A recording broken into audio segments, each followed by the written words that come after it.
Thank you very much indeed. Thank you, Amanda, for your kind introduction. If you'll bear with me, I want to say a few thank yous, particularly to my ministers and some of our supporters who I think deserve recognition. Can I start with my ministerial team? You've already heard from the wonderful Priti Patel, who did a great job in that session, is doing a wonderful job in the department, but also alongside her we've got Justin Tomlinson, Baroness Ross Altman, and Shailesh Vara, who's doing two jobs because he also does Justice Department today, and I see them lined up here today. I wonder if we can give them a big round of applause for their hard work as well.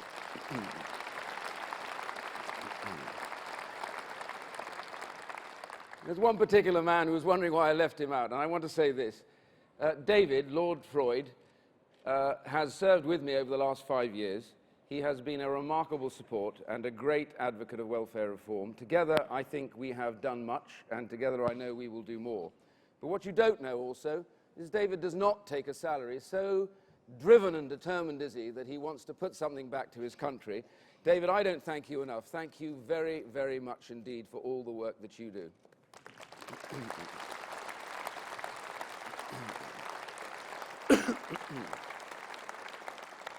And then a few unsung people. Our parliamentary private secretaries, David Rutley, my one who works hard, and Alex Shelbrook, who do all the hard work they do. And then the two other individuals who work as MPs and ministers, Natalie Evans from the Lords and Guy Opperman, who works very hard with us. And then all my advisors, the advisors to us, the political advisors who invariably don't get named, but I'm going to today, Lizzie, Flora, and Ed. And one particular thank you to somebody who is now leaving me, who is going to the House of Lords, who's been absolutely brilliant alongside us. That's Philippa Stroud. Philippa, thank you very, very much indeed for all your hard work and helping us. And I want a final thank you to all the civil servants who have worked hard for us, including in my private office. I actually want to thank all of you as well. I don't think you've been thanked enough. You've had to come through the lineup outside of the bile and hatred of what is now the Labour Party. That is who they really are. That is what they represent. And while I'm on that subject, I also want to say, I think in the hall here today, I have a previous minister, Esther McVeigh. Esther, I don't know if you are here. If you are, Esther, I want to thank you for all your hard work. I can't see you. But I just want to say one thing, and one thing quickly. Given all that bile and horridness, I suppose, going on outside, Esther had to put up with the most appalling campaign against her. It was violent, it incited violence, and worse, it incited violence against women. Esther put up with that and only just lost at the last election. I want to say that in politics today, there should be no room for that kind of nastiness and foul abuse.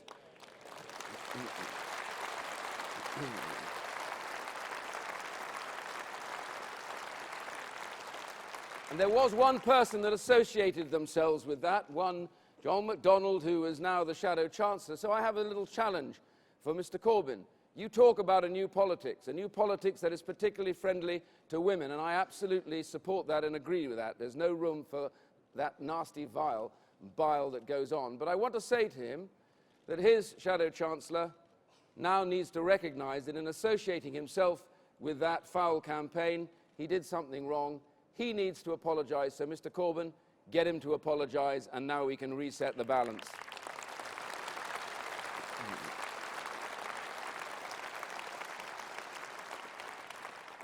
The conference, after perhaps the longest and hardest fought election that I can remember in recent history, we, the Conservative Party, were asked to form a government by the British people.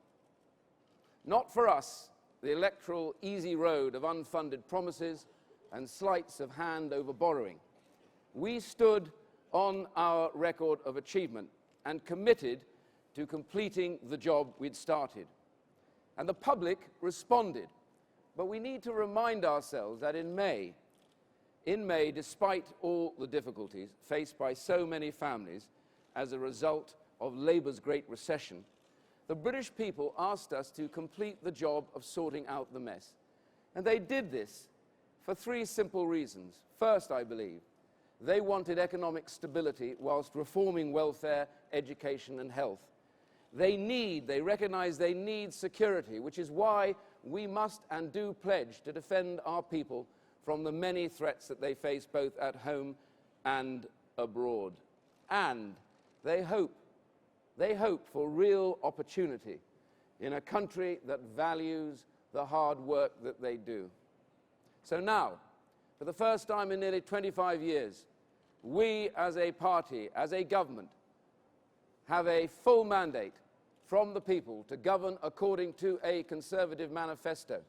And for 5 years, I spent time working in a coalition government. I can tell you this, conference, thank God I'm back as the Secretary of State for Work and Pensions in a Conservative government, and I will act accordingly.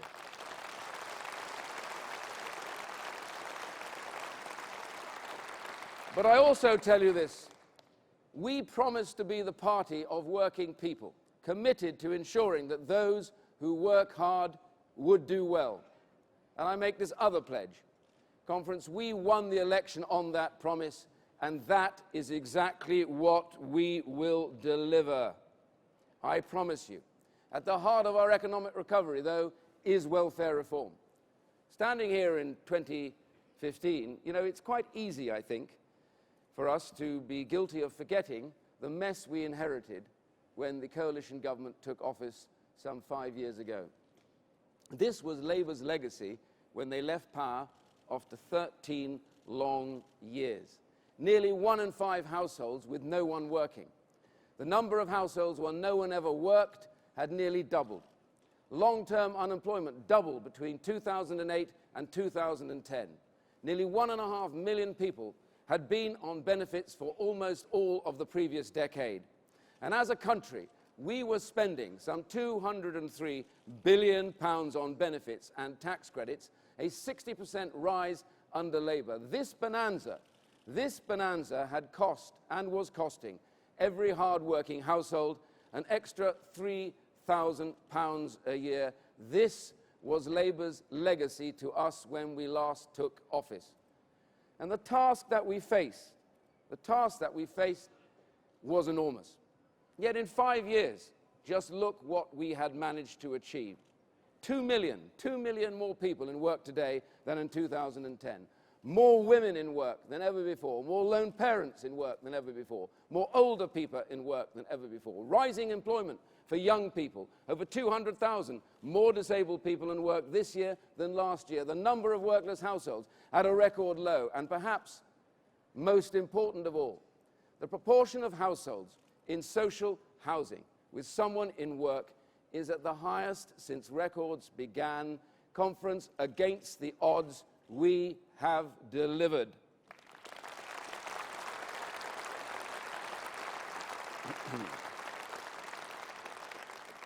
So our record already is clear. Employment up, growth up, the deficit down, taxation down.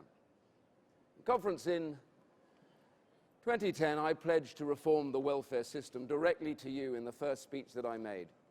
And as we roll out universal credit, we will ensure that work pays always better than welfare. So at last, I can say we are bringing to an end Labour's something-for-nothing culture, so imbibed throughout the whole system that they left us. But the job is not done yet. There is much more still to do. Let me start with the sickness benefit. This is Labour's last great legacy.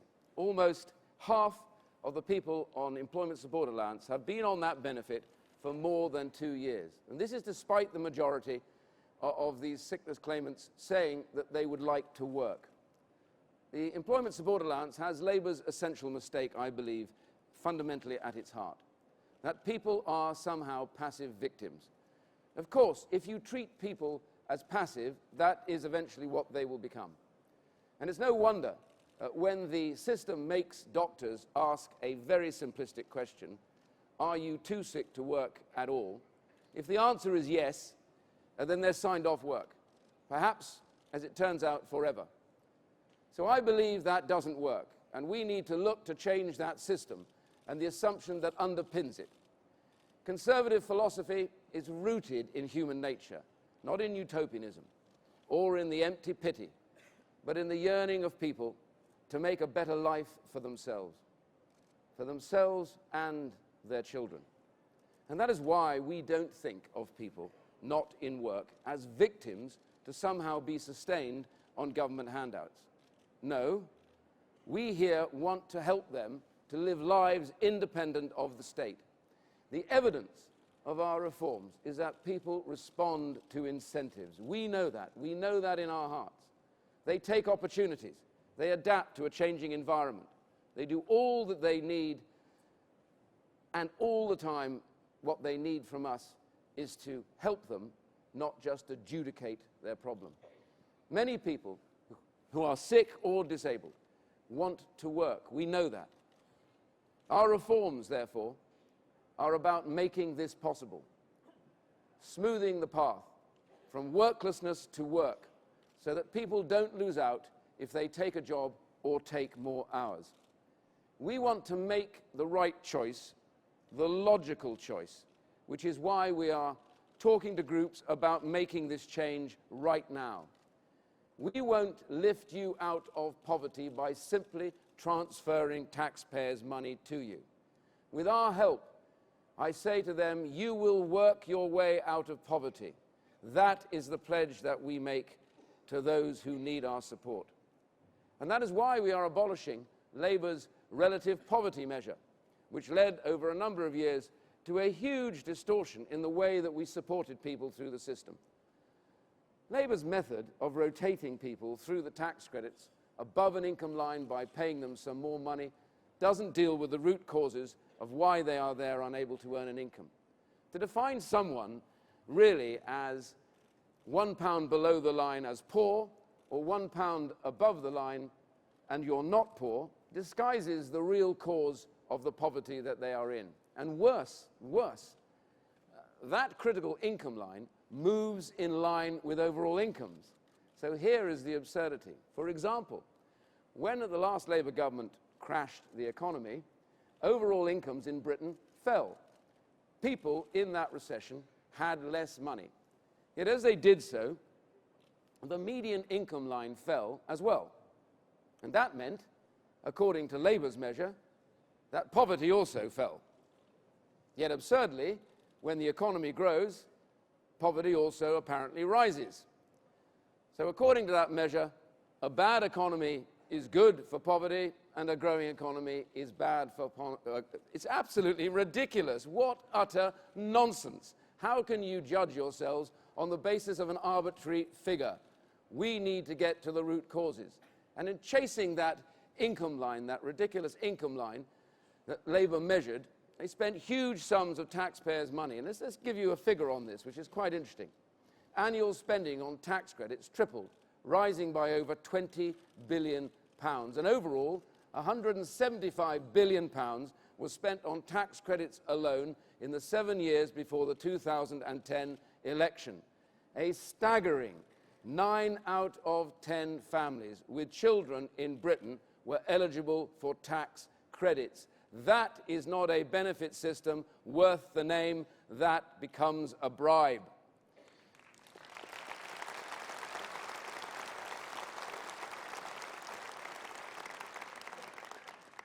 So we want to focus now on the causes of poverty.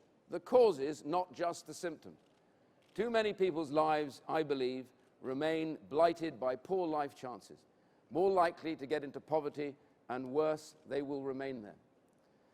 And being poor isn't just because the government doesn't give you enough money. We need to deal with the reasons, the real root causes. That is why, for the first time, we are looking at measuring educational attainment amongst families. We are also looking at worklessness, drug and alcohol addiction problem, debt, and family stability. These are key components for why certain people and certain families do not manage to earn enough money. And it's not about conference. It's never about who's to blame. But for us, it's about what to blame for poverty. The root causes are the things we need to tackle, and for too long, Labour focused on the wrong thing. And this brings me to the second great reform of the new government. See, I have long believed that the bedrock of a good society and the first defense against poverty is at its best bigger than big business, stronger than government, and more compassionate than charities. It is, of course, the family. When families are strong, then there is no stopping us. Then children learn firsthand what grown-up responsibility looks like. They understand that we are dependent, not on government, but on each other, that everyone has to pull their weight, but no one gets left behind. And the last Labour government pushed the family out of public policy almost completely. They made it hard for couples starting out together, for parents of small children, for people looking after their own parents.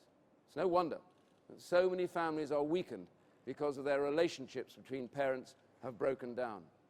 And among rich countries, this is really quite remarkable. Among rich countries, we inherited from Labour the 5th worst record of family stability in the world. And yet, it doesn't have to be like this. To look out for your family is the most basic and the best of human impulses. And we need to make it easier for people to fulfill that impulse. So this government will have its reforms, will all be about making families stronger. From childcare to relationship support, we have already been delivering. I know money doesn't make a relationship, that marriage or a family needs more than economic incentive.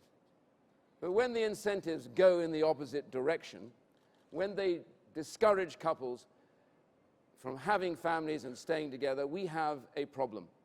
This government is, however, removing that problem and helping families on benefits to stay together. And I'm hugely proud of all of this. The government's decision to restore the married couples allowance, putting marriage back where it belongs at the bedrock of our approach to family life, that is a bedrock Conservative position, and I am proud of that.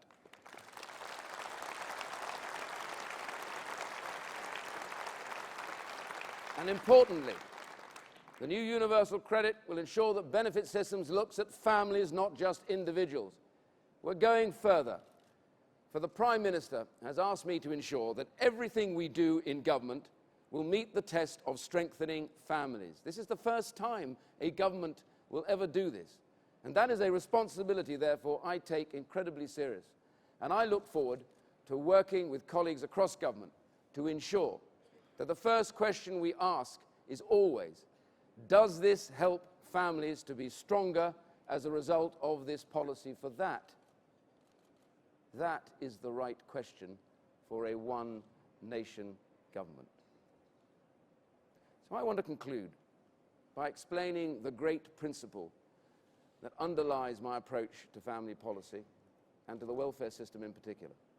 You may remember when George Osborne unveiled his budget this year, and I was apparently seen punching the air like I'd won the lottery.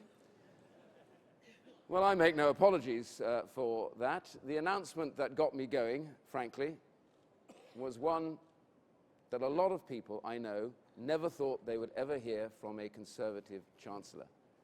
The introduction of a national living wage. Just savour that for a second. The Conservative Chancellor of a Conservative government has introduced a national living wage. What a wonderful, wonderful thing that is. We should be proud of that and all that that means.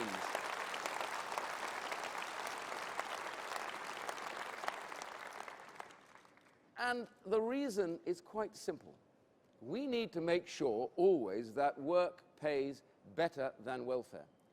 We have to raise the value of work, but not as Labour tried to do, with big taxpayer subsiding all over the place with extra help through wages and then through their terrible tax credits.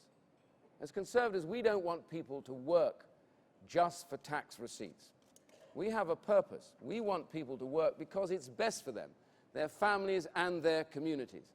Families without work, communities without work. Believe me, I have seen enough of it over the years to know what that does to people and to their families. No amount of benefits can make up for the devastation of long-term, widespread, deep-rooted unemployment. So our reforms have a very simple principle at the heart of them, and that is this: we are bound to restore lives. And to do this, our reforms need to, first of all, reach out and rekindle people's sense of reliance, rebuild their sense of self-worth, and reawaken that responsibility that is innate in every one of us. So this is what we must do to rebuild the vital cornerstone of a strong economy.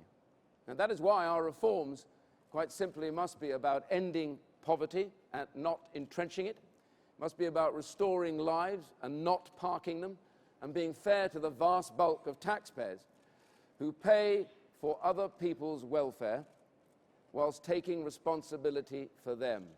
They need people to champion them as well.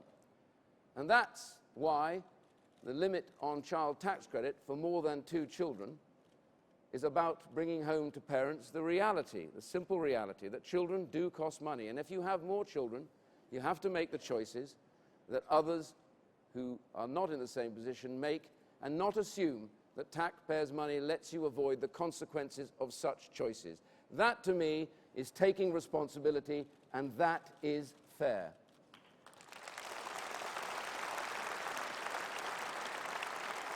And it's what the benefit cap is about. People shouldn't earn more than those who are not on benefits, who are in work. And as a result of the benefit cap, it's worth reminding everyone that households are more likely now to move into work, with more than 16,000 capped households making that choice to move into work for the first time. Simply, that's taking responsibility, and that's fair as well.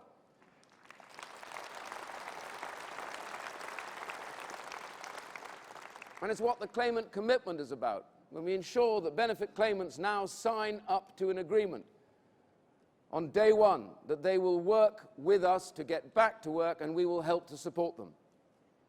That's taking responsibility, and that's fair as well. Obligations and responsibility go together, and that's the basis of our welfare reforms. Fairness at their heart. Fairness. Fairness. You know, this runs through all I believe. It is what I grew up believing is critical. For me, it's an emotional touchstone.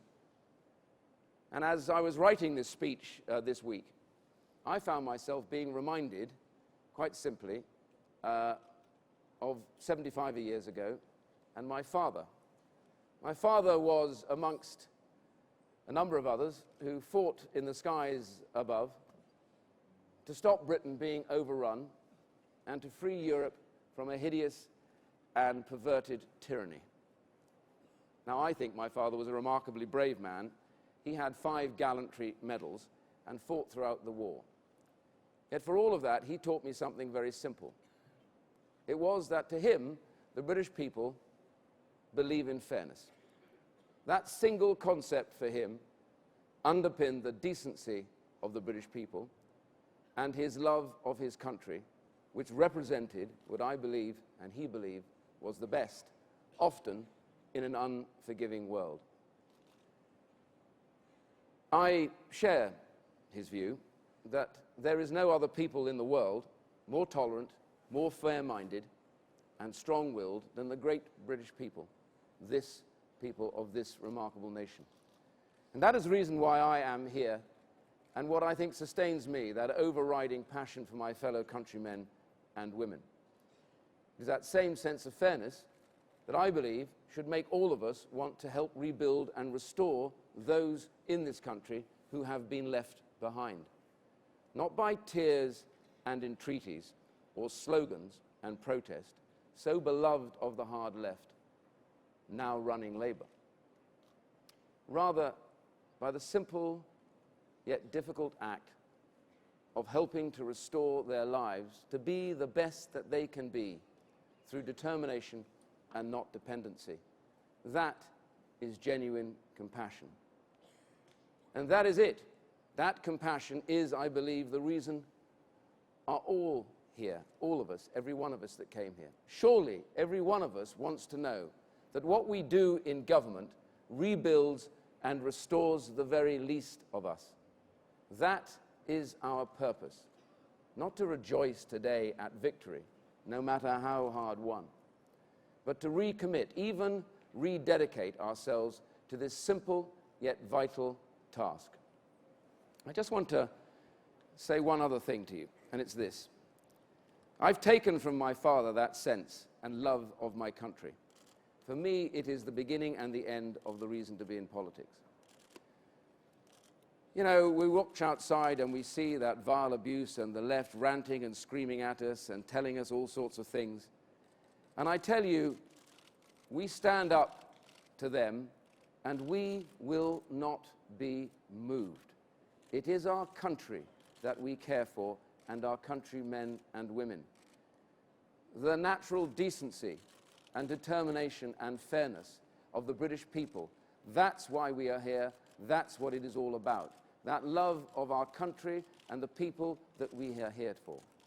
And I remind all of you that whatever happens in the next few years, no matter how bumpy the road is, remember, it is for these people that we govern, that we care for, and that we will allow nothing to stand in the way of. That is our determination. That is the true reason for being in government. And friends, on the 7th of May, the British people honoured us. Now, let us honour them.